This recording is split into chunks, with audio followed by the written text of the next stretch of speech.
Hello guys, அவ்வளவுதான். இனி 90 kids எல்லாருமே வந்து இப்போ நம்ம அங்கிள் ஆன்டி ஆகிட்டே இருக்கோம். கண்டிப்பா எல்லாருக்கும் வந்து 29 இல்ல 30 அந்த மாதிரி ஆயிருக்கும், இல்ல 28 அந்த மாதிரி இருக்கும். ஸோ உங்களுக்கு இப்போ எல்லாத்துக்கும் என்ன சொல்ல வரேன்னா, நம்ம வந்து அக்செப்ட் பண்ண முடியாத ஒரு சுச்சுவேஷனுக்கு வந்துட்டோம். எஸ், நம்ம அம்மா அப்பா எல்லாருக்கும் வந்து ஏஜ் ஆகிட்டே இருக்குது. ஸோ எல்லாருக்கும் கண்டிப்பா வந்து ஹெல்த் இஷ்யூஸ்லாம் வர ஸ்டார்ட் ஆயிருக்கும். ஸோ நான் என்ன சொல்ல வரேன்னா, இது வரைக்கும் நம்ம விளையாட்டா இருந்தது, இன்னசென்ஸா இருந்தது எல்லாமே வந்து போட்டோம். இதுக்கப்புறம் வந்து ஒரு பொறுப்பா இருக்கணும்னு நான் நினைக்கிறேன். ஸோ பசங்களா இருந்தாலும் சரி, பொண்ணுங்களா இருந்தாலும் சரி, உங்க அம்மா அப்பாவுக்கு செய்ய வேண்டிய கடமைகளை இப்போவே செய்ய ஸ்டார்ட் பண்ணிருங்க.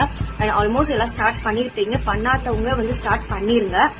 மேரிட் உமனுக்கு எல்லாத்துக்கும் நான் என்ன சொல்லிக்கிறேன்னா, அம்மா அப்பா கல்யாணம் பண்ணி கொடுத்துட்டாங்க, எல்லாமே நகை போட்டு எல்லாமே பண்ணி கொடுத்துட்டாங்க. நீங்க உங்க குடும்பம் உங்க குட்டின்ட்டு போகாம, நீங்க பொம்பளை பிள்ளையா இருந்தாலும் நீங்க உங்க அம்மா அப்பா பார்க்க வேண்டியது உங்க கடமை. அதுவும்